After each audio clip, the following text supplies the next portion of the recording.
ठीक है, तो इसको एक बार फिर से हम समझ लेते हैं, कॉलेजियम सिस्टम को फिर से पूरा समझ लीजिए। हमने बताया कॉलेजियम सिस्टम कैसे हमें करना है।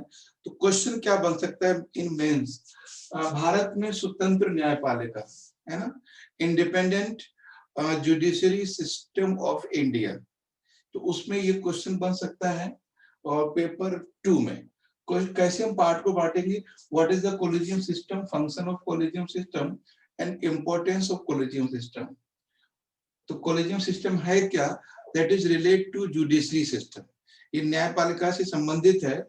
उसके बाद है that is part of supreme court, ये सुप्रीम कोर्ट का पार्ट है।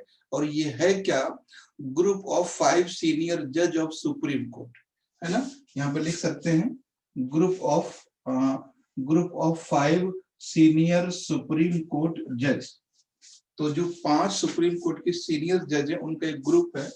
और ये फंक्शन क्या है इनका, इनका फंक्शन है अपॉइंटमेंट ऑफ जज इन सुप्रीम कोर्ट, अपॉइंटमेंट जज इन high court, appoint transfer of जजेस high court to high court and high court to supreme court. तो ये इनका फंक्शन है। इंपॉर्टेंस क्या है, इंपॉर्टेंस यही है कि हमें जुडिशरी सिस्टम को फ्रीडम देना है, फ्री रखना है, no any political boundation, no any government pressure, no any other interest, कोई किसी तरह का कोई इंटरेस्ट नहीं है, न्याय जो मिले वो स्वतंत्र मिले, इसलिए। ठीक है, अगर मान लीजिए अगर कोई सुप्रीम कोर्ट का जो जजेस है उसका अपॉइंटमेंट अमित शाह ने किया है ना, या हमारी गवर्नमेंट ने किया, तो उसका उसके प्रति वो लॉयल होगा जिसने इसका अपॉइंटमेंट किया है, चाहे वो सीएम हो या कोई मिनिस्टर हो या कोई प्राइम मिनिस्टर हो, इस तरह से। ठीक है, तो ये था। तो अभी अर्चना जी आपने अभी ज्वाइन किया है को, तो कल हमारा छूट गया था कॉलेजियम सिस्टम, पहले भी हुआ है कई बार, तो ये था। अब कोई डाउट तो नहीं है, नैना, नाजुका, गुड्डू? No sir. ठीक है, नो सर। बस इसी की तरह से फॉर्मेट करना है। अगर कभी आपको लिखना पड़े कि आप कैसे कह सकते हो कि इंडिया का जो जुडिशरी सिस्टम है वो स्वतंत्र है, वो इंडिपेंडेंट है, वो सॉवरेन है, तो आप कह सकते हो कि जो जजेस की अपॉइंटमेंट है वो जजेस के द्वारा होती है। और बहुत सारे भी क्वेश्चन भी आए हैं, ठीक है, जैसे रंजन गोगोई को लेके, सॉरी हाँ, जो रंजन गोगोई, सॉरी, जो अभी कई सारे ऐसे सुप्रीम कोर्ट के जज हुए हैं उसके बाद उनको अपॉइंटमेंट किया गया है। तो अभी डिमांड ये चल रही है कि जो भी सुप्रीम कोर्ट का जज या हाई कोर्ट का जज बने, आफ्टर सर्विस वो कहीं भी गवर्नमेंट सेक्टर में जॉब ना करे, ऐसा उसको होना चाहिए। और हमें तो लगता है कि कोई भी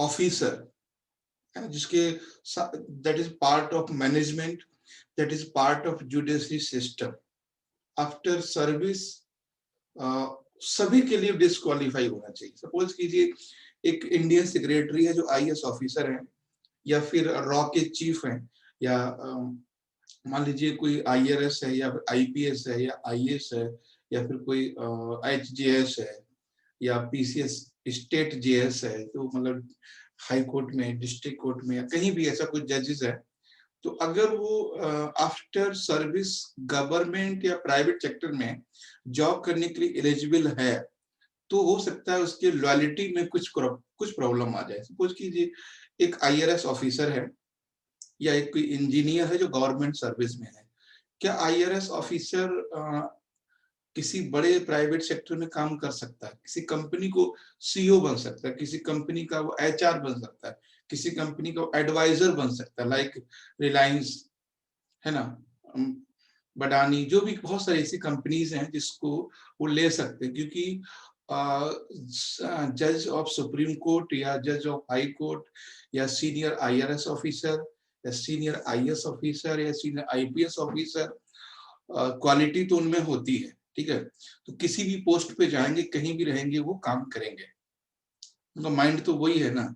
तो प्राइवेट सेक्टर की बहुत सारी ऐसी कंपनियां हैं जो इनको सीईओ या एचआर या एडवाइजरी बॉडी में या हेड ऑफ कंपनी बना सकती हैं। अगर मान लीजिए कोई ऐसा जज है सुप्रीम कोर्ट का या हाई कोर्ट का, जिसको पता हो कि हमें रिलायंस कंपनी में सीईओ बनना है या कुछ और भी कोई ऐसा उसको लालच दे दे, तो कहीं ना कहीं वो फेवर करेंगे रिलायंस का या किसी बड़ी कंपनी का। तो ये डिमांड चल रही है कि आगे भी आपको कभी सजेशन देना पड़े तो उनकी पेंशन बढ़ा दो, लेकिन किसी भी सेक्शन में उनको जॉब अलाउ ना किया जाए, ना ही प्राइवेट ना ही गवर्नमेंट, ना ही प्राइवेट ना ही गवर्नमेंट। ठीक है, तो ये चीज मान लीजिए जैसे डॉक्टर मनमोहन सिंह है या अमृता सेन है, ये लोग टीचर हैं, कहीं भी पढ़ा सकते हैं, क्वालिटी है। तो ये चीज है ना, इस तरह से चीजें नहीं होना चाहिए। यही तो केस हुआ था हाथरस वाले में। वो लोग कह रहे थे कि हम कैसे मान लें हाई कोर्ट के जज की बात, इनका अपॉइंटमेंट बाद गवर्नमेंट सेक्टर में हो जाता है। तो उनका भी मांग थी और आगे भी यही चीजें आपको भी बोलना है कि अगर हमें उनको फ्री रखना है तो ये हो सकता है।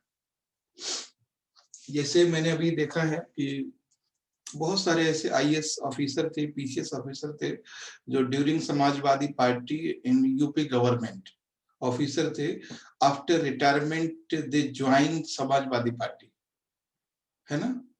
अभी वो एमएलए हैं या कहीं सांसद हैं। तो ये भी अलाउ नहीं होना चाहिए। मान लीजिए एक कोई आईएएस ऑफिसर, इसकी एज है 53 या 55, तो सोच रहा है चलो यार गवर्नमेंट का काम कर देते हैं, कम से कम इलेक्शन के बाद हमें एमएलए का टिकट तो मिल जाएगा। तो ये भी नहीं होना चाहिए। जो सिविल सर्वेंट है उसको किसी भी तरह से कोई भी सर्विस या प्राइवेट सर्विस या पॉलिटिक्स में हम एकदम इन्वॉल्वमेंट खत्म करना चाहिए, ये होना चाहिए। ठीक है, तो ये चीज है। नेक्स्ट हम बात करते हैं CAATSA। CAATSA ये भी कल न्यूज में आया था, कल के पेपर में। ये क्या है?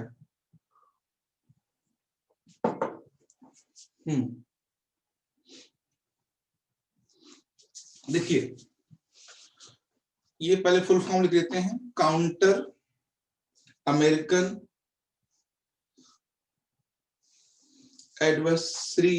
Adversaries through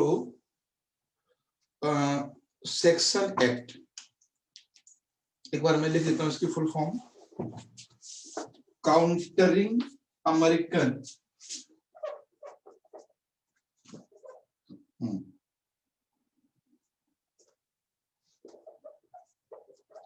countering American adversaries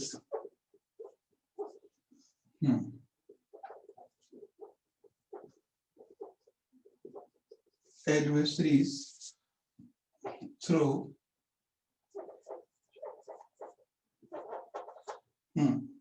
sections act. ये है, तो ये इसकी फुल फॉर्म है। ये सेक्शन एक्ट, ये इसकी फुल फॉर्म। तो पहली बात, that is American foreign policy law. क्या है ये? अमेरिकन फॉरेन पॉलिसी लॉ, भारतीय अमेरिका विदेश नीति का एक कानून है ये। ठीक है,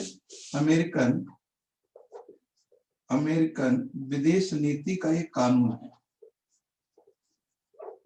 विदेश नीति का एक कानून है। एक्ट है या कानून जो भी कह सकते हैं, एक लॉ है। आप समझिए है क्या? अभी ये न्यूज में क्यों है उसका समझिए। ये न्यूज में इसलिए है, टर्की ने S-400 रसिया से इंपोर्ट करने की बात की है। S-400, ठीक है। तो इसमें देखिए क्या है, मान लीजिए कि ये यूएसए है, ठीक है, यूएसए कंट्री है। यूएसए ने बोला कि भाई देखो ये इंडिया है ना, या फिर टर्की है, या कोई भी कंट्री है, या फिर मान लीजिए फ्रांस है, कोई भी कंट्री इस तरह से है इंडिविजुअल। तो यूएसए ने कहा है ना, यूएसए ने कहा है कि जो कंट्री, बस ध्यान से, यूएसए ने बोला है कि जो कंट्री हमारे फेवर में नहीं है या जो कंट्री हमारे अपोजिट काम करता है, लाइक चाइना, रसिया, इजराइल, जो भी कंट्री हैं जो यूएसए के अगेंस्ट हैं या यूएसए की पॉलिसी का सपोर्ट नहीं करते, है ना, अगर उस कंट्री के साथ कोई उसका सपोर्टर कंट्री कोई रिलेशन या कोई वेपन परचेज करेगा, अब बात ध्यान देना, मान लीजिए कि ये इंडिया है, टर्की है, फ्रांस है, इंडिया ने या टर्की ने कोई वेपन्स मंगा लीजिए S-400, इससे मंगाए रसिया से, ठीक है, और ये रसिया से वेपन टर्की या इंडिया ले, अगर ये यूएसए नहीं चाहता है तो उस पे ये एक्ट लगा सकता है, किस पे, टर्की पे, इंडिया पे, फ्रांस पे। इसमें बहुत सारे फाउंडेशन हैं इंडियन या अदर कंट्री को लेकर यूएसए की फॉरेन पॉलिसी में, बहुत सारे ऐसे सेक्शन हैं। यानी एक तरह से ये कह सकते हैं कि कुछ कानूनी कार्रवाई करना या जो छूट यूएसए ने दे रखी है टर्की के लिए या इंडिया के लिए या जो भी कंट्री है, उसके वो सारे बहुत सारे ऐसे बैरियर हैं जो बना देगा, है ना। बहुत सीधी सी बात है, अगर हम आपके साथ दोस्ती में हैं तो आप किसी और से दोस्ती करें, उससे करें जिससे हम चाहें, अगर आपने उससे दोस्ती की तो हम आप पर कानूनी कार्रवाई करेंगे। तो ये है CAATSA। मेरी बात समझ में आ गई आपको कि क्या है ये CAATSA? तो अभी टर्की ने रसिया से ये S-400 मांगे हैं, तो उन्होंने यूएसए ने बोला है कि टर्की को इसका सामना करना पड़ सकता है। 2019 में 18 में इंडिया के लिए भी बोला था, जब इंडिया ने S-400 ऑर्डर किए थे, और इंडिया ने S-400 ऑर्डर किए थे 12, तो इंडिया भी थोड़ा लूज हो गया इस वजह से, और रशिया भी थोड़ा लूज हो गया, तो अभी तक इंडिया को S-400 है 12 में सिर्फ 5 मिल पाए हैं। S-400 है ये एंटी टैंक मिसाइल है, ये एंटी टैंक मिसाइल, ठीक है। तो एक तरह से ये वेपन है डेवलप बाय रशिया। तो भारत ने 12 ऑर्डर किए थे, केवल 5 मिल पाए। तो सीधे सीधे ध्यान रखना है, इस एक्ट के द्वारा यूएसए किसी भी कंट्री पर फॉरेन पॉलिसी में बहुत सारे बाउंडेशन लगा सकता है, जो फैसिलिटी किसी कंट्री को दी है वो रोक सकता है ना। ये है इनकी दादागिरी यूएसए की, ठीक है। तो ये था counter American adversaries through section act. उस कंट्री पे लगाता है जो कंट्री किसी और देश के साथ रिलेशन बनाता है और वो यूएसए को पसंद नहीं है या यूएसए जिसके फेवर में नहीं है। तो आप समझ लीजिए कि अगर आप यूएसए के साथ खड़े हैं तो आपको अपने विदेशों से जो रिलेशनशिप है वो यूएसए की मर्जी से बनाने पड़ेंगे। और ये एक बहुत बड़ा कह सकते हैं गुलामी की निशानी भी है। ये सॉवरेन कंट्री ऐसा नहीं कर सकता कोई भी। सॉवरेन कंट्री का मतलब होता है संप्रभु देश। संप्रभु देश का मतलब है कि सॉवरेन कंट्री का मतलब हम अपने इंटीरियर डिसीजन, इंटरनल डिसीजन या foreign decision, foreign policy decision according government लेंगे, ना कि किसी अदर कंट्री के प्रेशर में आके, ठीक। तो ये था। तो सीधे सीधे इस पे क्वेश्चन कैसे बन सकता है वो आप समझ लीजिए। सीधे सीधे इस पे क्वेश्चन एक तो यही बनेगा कि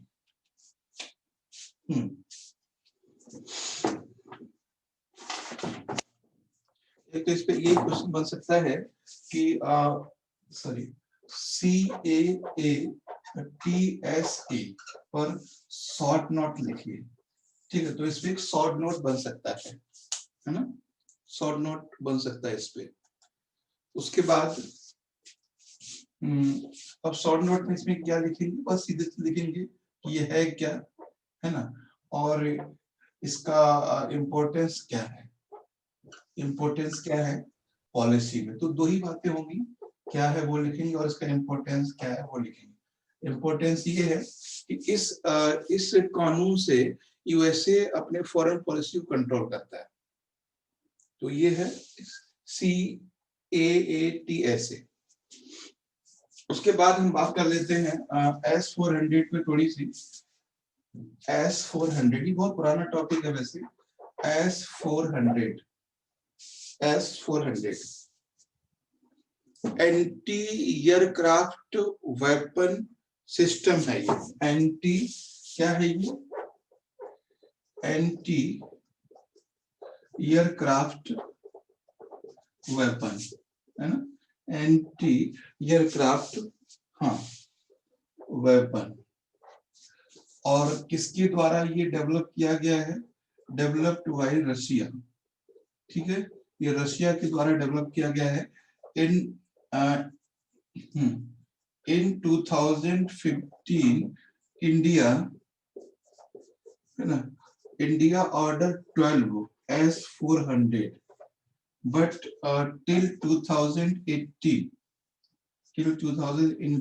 India get only 5 S-400। ठीक है, अभी तक S-400 केवल भारत को 5 मिल पाई है। तो ये है, तो समझ गए एंटी एयरक्राफ्ट वेपन है ये। एंटी एयरक्राफ्ट वेपन हम इसको कह सकते हैं एंटी एयरक्राफ्ट मिसाइल भी कई किसी बुक्स में लिखा हुआ है। तो किसका है ये, रशिया का है। इंडिया ने इंपोर्ट करने के लिए 2015 में 12 का ऑर्डर दिया था, बट अभी तक ये 5 दिए जा चुके हैं अभी तक, क्योंकि रशिया से बहुत ज्यादा रिलेशन हमारे अच्छे अब नहीं रहे है ना। 2006 के 7 के बाद काफी कुछ चेंजेस हुआ है। तो ये था S-400।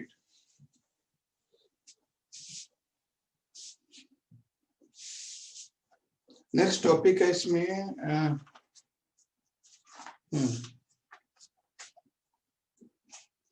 एक पेपर देखते हैं आज के पेपर में क्या है। हाँ, एक तो न्यूज ये थी आज के पहले ही पेपर फर्स्ट में ही थी कि SC moods panel for the former government talks, कि सुप्रीम कोर्ट ने ये बोला है। अब सुप्रीम कोर्ट भी चाहता है कि गवर्नमेंट में और किसानों में बातचीत हो और कुछ सॉल्यूशन निकले। ठीक है, और एक चीज मैं आपको बता दूं कि यहाँ पे गवर्नमेंट का रोल सबसे ज्यादा है, ना कि सुप्रीम कोर्ट का। तो सुप्रीम कोर्ट केवल सजेस्ट कर सकता है, सुप्रीम कोर्ट केवल सजेस्ट कर सकता है, और सुप्रीम कोर्ट लॉ में चेंज कर नहीं कर सकता, लॉ में चेंज नहीं कर सकता उसको। ठीक है, तो ये ध्यान रखना है कि सुप्रीम कोर्ट जो 4 पारित किए गए हैं विधेयक, उनको खारिज नहीं कर सकता है, क्योंकि वो संसद द्वारा पारित हो चुके हैं, उनको नहीं कर सकता। बट केवल एक रिक्वेस्ट, या फिर रिक्वेस्ट नहीं कह सकते, ऑर्डर दे सकता है कि फार्मर से बात कीजिए। तो उन्होंने इसी तरह से बोला है। और सबसे बड़ी चीज है कि जो फार्मर का जो प्रोटेस्ट है इनका, वो और भी कई सारी चीजों को लेके है ना, सिर्फ प्राइस नहीं है इनका, बहुत सारी चीजें हैं। तो ये आप आज एडिटोरियल भी आया है, ये देखिए आज का एडिटोरियल है, ए मिलियन रीजन टू मार्च। मतलब केवल जो पीजेंट है, जो किसान हैं, वो केवल MSP के लिए नहीं लड़ रहे हैं, बहुत सारे और भी रीजन है। ठीक है, ये देखो, जस्टिस एंड डिग्निटी वर्ड दिया हुआ है, what also for justice and dignity. और ये कार्टून बनाया था सुरेंद्र ने, आप देख रहे हो, क्लोज्ड फॉर विंटर। तो ये काफी कुछ कार्टून बता रहा है कि सेंट्रल गवर्नमेंट ने बोला कि अब हम आगे विंटर सेशन को अलाउ नहीं करेंगे, मतलब इस बार विंटर सेशन नहीं होगा। तो ये चीजें थी। खैर हाँ, इसके बारे में समझ गए कि सुप्रीम कोर्ट का क्या रोल है प्रोटेस्ट में। सुप्रीम कोर्ट का रोल ये बिल्कुल नहीं है कि वो लॉ में चेंज करे या कैंसिलेशन करे। बट ये है ऑर्डर दे सकता है गवर्नमेंट को कि जो फार्मर हैं, जो उनका आर्टिकल 20 है, 21 है, आर्टिकल 15 है, आर्टिकल 14 है, आर्टिकल 24 है ना। तो ये सब का गवर्नमेंट को प्रोटेक्शन देना चाहिए, तो उसके बारे में इन्होंने बोला है। और कुछ भी क्वेश्चन बन सकता है इसमें, judiciary system of India and protest, है ना। Judiciary system and parliamentary system, दोनों में क्या कैसे काम करते हैं इंडिया में, इसमें कुछ बहुत सारे क्वेश्चन बन सकते हैं। उसके बाद है इसमें रिफाइनिंग न्याय। तो रिफाइनिंग न्याय क्या है ये?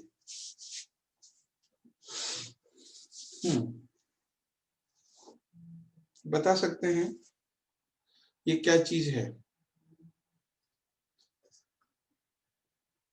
देखिए, बहुत इसको आगे समझ लेना कि ये जो न्याय है वो किस छत्तीसगढ़ में एक कानून है या एक योजना है।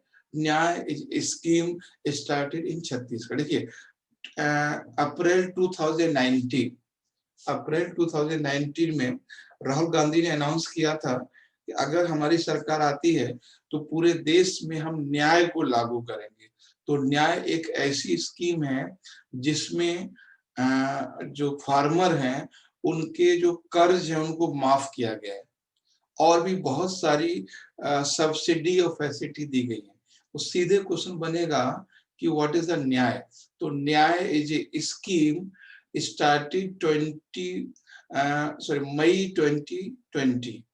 मई 2020 में स्टार्ट किया गया है। कहां पर किया गया? छत्तीसगढ़ में। तो पहली बात है ये क्या है?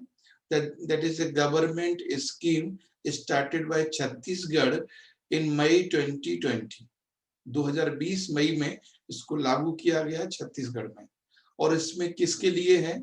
तो ये फार्मर के लिए, लिख लीजिए इसको, फार्मर के लिए है।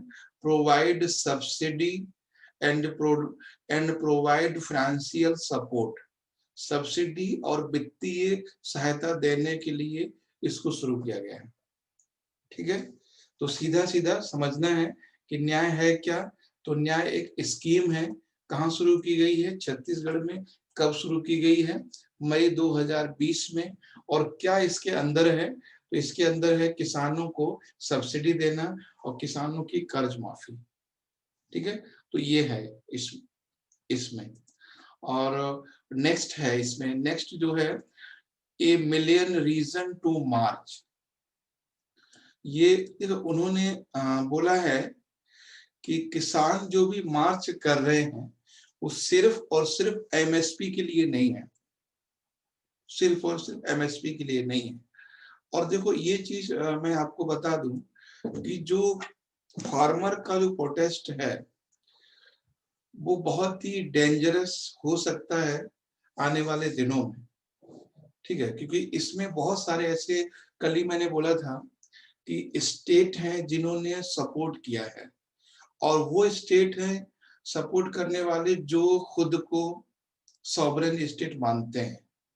बट हमारे पार्लियामेंट्री सिस्टम में कोई भी स्टेट स्वतंत्र नहीं है अपने डिसीजन लेने के लिए। जैसे मैंने कल बोला था कि ममता बनर्जी ने ये बोला है कि केंद्र सरकार हमारे अधिकारों में हस्तक्षेप ना करे, ऐसा कुछ ममता बनर्जी ने कल बोला था। तो बहुत सारे चीजें हैं कि एक है मूवमेंट ऑफ नागा, दूसरा है मूवमेंट ऑफ बोडोलैंड और मूवमेंट ऑफ गोरखालैंड। ठीक, बहुत सारे मूवमेंट हैं जो ओपनली हैं फॉर द सेपरेशन, खुद को सेपरेट करने के लिए ये मूवमेंट चल रहे हैं। और कुछ हिडन मूवमेंट हैं as like Mamata Banerjee.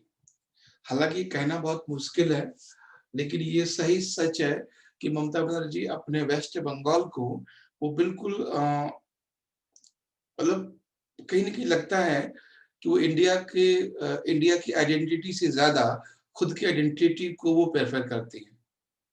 India की आइडेंटिटी से ज्यादा, भारत की पहचान से ज्यादा वो खुद की और बंगला की पहचान को तवज्जो देते हैं। ऐसा लगता है उनका ममता बनर्जी का। तो कहीं ना कहीं अंदर उनके ये फीलिंग हो सकती है। और परसों ये हुआ है कि जो प्रोटेस्ट है उसमें जम्मू कश्मीर के भी लोग शामिल हुए, जम्मू कश्मीर के लोग शामिल हुए हैं, फार्मर, और वो फार्मर शामिल हुए जो 370 का अपोज कर रहे हैं। यानी जम्मू कश्मीर का शामिल होना प्रोटेस्ट में, और ममता बनर्जी का इस तरह से जवाब देना और ममता बनर्जी का सपोर्ट करना प्रोटेस्ट को, तो कहीं ना कहीं सरकार में और लोगों में ये डर है ना, सरकार में और लोगों में ये डर है कहीं ऐसा ना हो ये प्रोटेस्ट दूसरी तरफ चला जाए, है ना। और जैसे कनाडा के पीएम का सपोर्ट करना, कनाडा के पीएम ने सपोर्ट किया है, तो ये चीजें हैं। तो दूसरा डर आप समझ ही रहे होगे हमारा इशारा क्या है, अगर वो हो जाता है तो भी प्रॉब्लम हो जाएगी, है ना। फिर हम लोग वो सारा कुछ देखेंगे जो हमने 1947 में देखा है, जो बहुत गलत हो जाएगा हमारे देश के लिए, क्योंकि अभी जो चीजें हो रही हैं वो कुछ ऐसी ही शुरुआत हो रही है। और जो बीजेपी ने या सरकार ने बोला है ये खालिस्तानी है, तो कहीं ना कहीं वो ऐसा लगता है इन लोगों का सपोर्ट करना, इन लोगों का मिलना उनसे, कहीं वो घटना सच ना कर दे। ठीक है, हालांकि बहुत मुश्किल है, लेकिन ऐसे समीकरण बन रहे हैं, अगर ऐसे बन जाते हैं तो बहुत प्रॉब्लम हो जाएगी। ठीक है, तो ये चीज है। और ये जो आज के पेपर में ये हिंदू द्वारा दिया जाना, है ना, ये मिले रीजन टू मार्च, मतलब केवल एक रीजन नहीं है, अब रीजन और, अरे भाई आप किस तरह की आइडेंटिटी, किस तरह से डिग्निटी चाहते हो, किस तरह की, कौन सा जस्टिस चाहते हो, है ना, क्या जस्टिस नहीं है आपके साथ। ग्रीन रिवॉल्यूशन आपके लिए शुरू किया गया, है ना। मुझे नहीं लगता कि जितना डेवलपमेंट पंजाब में है उतना यूपी में होगा, उतना दिल्ली में होगा। आपको शायद आप कभी चंडीगढ़ जाना, चंडीगढ़ इंडिया का सबसे मोस्ट एक्सपेंसिव सिटी है। तो जितना अच्छा चंडीगढ़ का जो आर्किटेक्चर है वो कहीं का पूरी इंडिया में नहीं है, पूरी इंडिया का नहीं है। तो हरियाणा और पंजाब किस डिग्निटी की बात कर रहे हैं। तो ये है, ये ये बहुत एक दूसरे तरफ इशारा कर रहा है। ठीक है, तो ये चीज है, इसको थोड़ा पढ़ लेना आप लोग क्या इसके अंदर है, बट मैं आपको समरी बता रहा हूं कि केवल और केवल this fight is not only for MSP, है ना, ये मिनिमम सपोर्टिंग प्राइस का है, ये फाइट नहीं है, इसमें और भी बहुत सारी चीजें हैं। और नेक्स्ट क्या इसमें है, communication satellite to be launch today, एक कम्युनिकेशन सैटेलाइट लॉन्च किया गया है, कम्युनिकेशन सैटेलाइट लॉन्च किया गया। देखो जो मैंने अभी बातें बोली प्रोटेस्ट के बारे में, अगर आप इसको पब्लिक पब्लिक में या किसी से बोलते हो तो सीधे सामने वाला ये बोलेगा आप बीजेपी को सपोर्ट करते हो, लेकिन हम लोग एक सेकुलर होके बात कर रहे हैं। ठीक है, और कभी आपने ऐसा देखा नहीं होगा कि मैं किसी पार्टी विशेष को और खासकर बीजेपी को, लेकिन जिस तरह से चीजें हो रही हैं, परसों का मैंने खुद भाषण सुना था उनका, जो टिकैत हैं एक, उन्होंने खुद बोला था कि हमारे सपोर्ट में जम्मू कश्मीर के लोग भी आ रहे हैं और जो 370 का विरोध कर रहे थे हटाने का। तो ये बहुत गलत मैसेज था एक प्रोटेस्ट के लिए। तो ये सारी चीजें वहीं से निकल के आ रही जो हम बोल रहे हैं। खैर इसरो इसरो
तो खैर इसकी हम बात कर रहे थे अभी।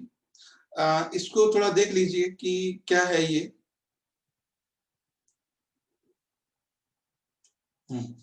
ये एक इसरो ने CMS-01 ये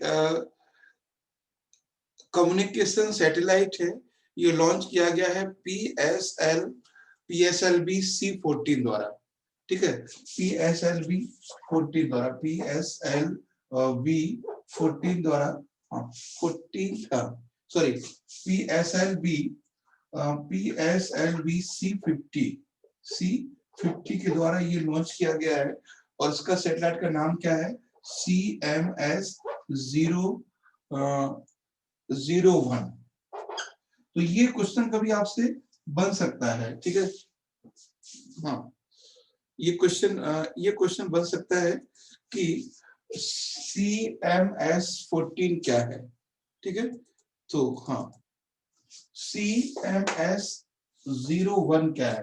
तो CMS-01 is a communication satellite, है ना। ये कम्युनिकेशन सैटेलाइट है, communication satellite started by ISRO. ये क्वेश्चन बन सकता है कभी। और ये किसके द्वारा छोड़ा गया है? PSLV C50 के द्वारा, PSLV C50 के द्वारा, ठीक है। तो और ज्यादा कुछ तो नहीं है, बस ये नाम पूछ सकता है ये है क्या। तो ये कम्युनिकेशन सैटेलाइट, कम्युनिकेशन सैटेलाइट। देखिए ये इम्पोर्टेंट क्यों है? इसलिए है क्योंकि ज्यादातर जो सैटेलाइट्स हैं वो GSLV द्वारा छोड़े जाते हैं, कम्युनिकेशन सैटेलाइट। ये देखिए क्या होता था, कम्युनिकेशन सैटेलाइट जो है उनके लिए एक्यूरेसी ज्यादा चाहिए, कम्युनिकेशन सैटेलाइट को एक्यूरेसी ज्यादा चाहिए। तो जो communication satellite launcher vehicle needs more effective engine. तो जितने भी कम्युनिकेशन सैटेलाइट हैं उनके लिए GSLV यूज होता है, मगर ये जो है CMS-01 ये एक ऐसा सैटेलाइट है जो कम्युनिकेशन सैटेलाइट भी है और इसके लिए PSLV यूज हुआ है, ठीक है। तो जो PSLV है उसमें गैसियस फ्यूल का यूज होता है, लिक्विड फ्यूल का यूज होता है। बट जो GSLV होता है, जो क्रायोजेनिक इंजन यूज होता है, और क्रायोजेनिक इंजन यूज के लिए उसमें सॉलिड फॉर्म में फ्यूल होता है, सॉलिड एंड हाइड्रोजन फॉर्म में फ्यूल होता है, ठीक है। तो ये ध्यान रखना है। और जितने भी कम्युनिकेशन सैटेलाइट हैं वो सारे के सारे आइनोस्फीयर में रहते हैं। आइनोस्फीयर का मीन्स है कि thermosphere, upper part of thermosphere, इस तरह से ये है। बाकी तो इसमें खास कुछ नहीं है। और India goes down rank in human development index. तो ह्यूमन डेवलपमेंट इंडेक्स में इंडिया नीचे गया है, ठीक है। इससे क्वेश्चन बन सकता है कि ह्यूमन डेवलपमेंट को कौन जारी करता है, बता सकते हैं? HDI UNDP है, UNDP UNDP DP full form United Nations Development Index Programme, ठीक है। UNDP United Nation Development Programme, ठीक है। ये इसको जारी करता है, पब्लिश करता है। और इंडिया जो, हाँ, इसमें देखो जो इंडिया का जो रैंक है वो है 131, ठीक है। शायद दिख रहा होगा आपको यहाँ से 13, इसमें -2 हुआ है शायद, है ना, -2 हुआ है। यानी जो इंडिया का HDI में जो रैंक है वो कम हुआ है। अब ये देखना है आपको, इंडिया जो HDI होता है उसमें कौन कौन सी चीजें कंफर्म की जाती हैं। 131 है। देखिए क्या समझिए आप, एक चीज आपको समझना है कि HDI ह्यूमन डेवलपमेंट इंडेक्स, और इसको क्या बोलते हैं, मानव विकास सूचकांक, मानव विकास सूचकांक, ठीक है। तो मानव विकास सूचकांक जो है वो किसके द्वारा डेवलप किया जाता है? यूएनडीपी के द्वारा, यूनाइटेड नेशन डेवलपमेंट प्रोग्राम, संयुक्त राष्ट्र संघ नेशन विकास कार्यक्रम, संयुक्त राष्ट्र संघ विकास कार्यक्रम यानी यूएनडीपी, यूएनडीपी के द्वारा ये जारी किया जाता है। और एचडीआई, तो एचडीआई को जो किसने मतलब इन्वेंट किसने किया, डिस्कवर पहली बार?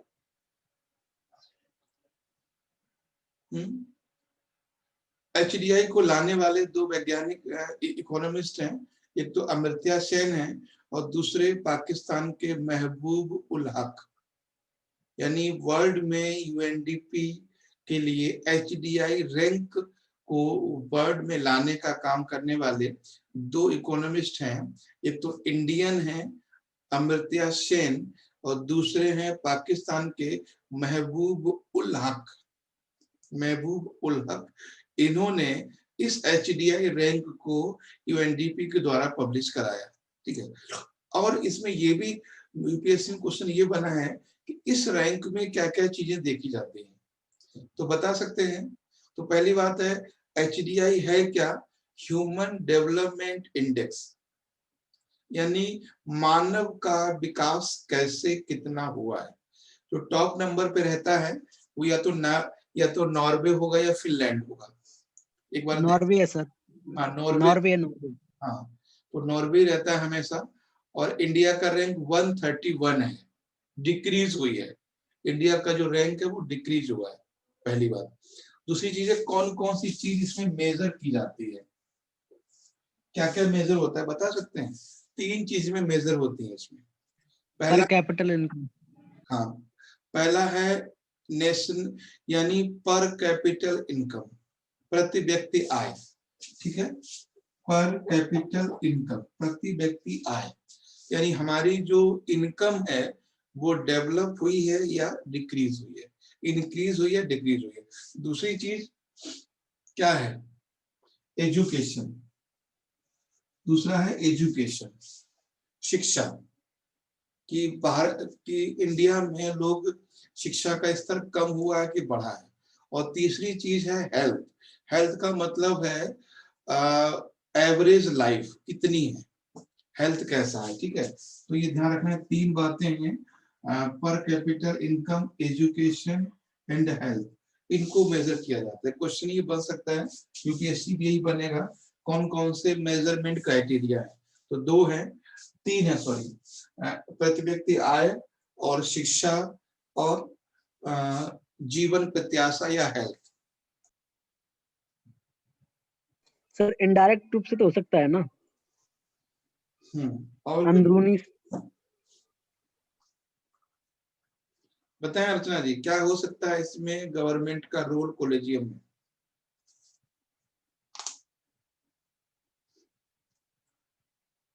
देखिए समझिए इसको, कॉलेजियम, मान लीजिए कि सुप्रीम कोर्ट है, कॉलेजियम ने एक जज है, मान लीजिए बॉम्बे। कॉलेजियम सर, कॉलेजियम की अगर जैसे कोई सिफारिश होती है तो सरकार का काम उसका मानना होता है। ठीक है, और कैसे, जैसे एग्जाम्पल क्या देंगे, कैसे जैसे कि जैसे कोई चीज भेजना हो, अगर उस पे नहीं किया कुछ तो दूसरी बार भेजने पर सरकार को कोई भी किसी भी प्रकार का अगर कोई प्रस्ताव होता है तो उससे मानना पड़ता है। देखिए कॉलेजियम में कैसे थोड़ा रिलेट इसी से है। जैसे कॉलेजियम में अगर कोई सुप्रीम कोर्ट के जज 33 है ना, नंबर ऑफ 33 जजेस है सुप्रीम कोर्ट के।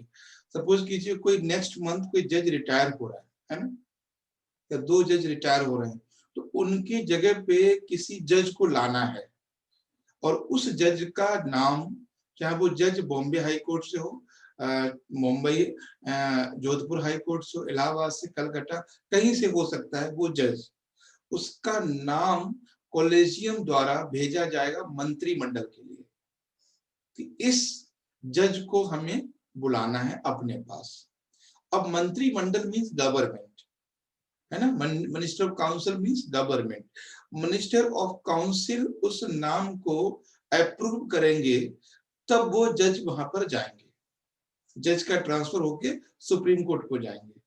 या फिर कोई किसी जज को बॉम्बे हाई कोर्ट से जोधपुर हाई कोर्ट भेजना है, तो भी गवर्नमेंट ऑफ इंडिया जो मिनिस्टर ऑफ काउंसिल है उनका ऐसा उनकी एग्रीमेंट जरूरी है।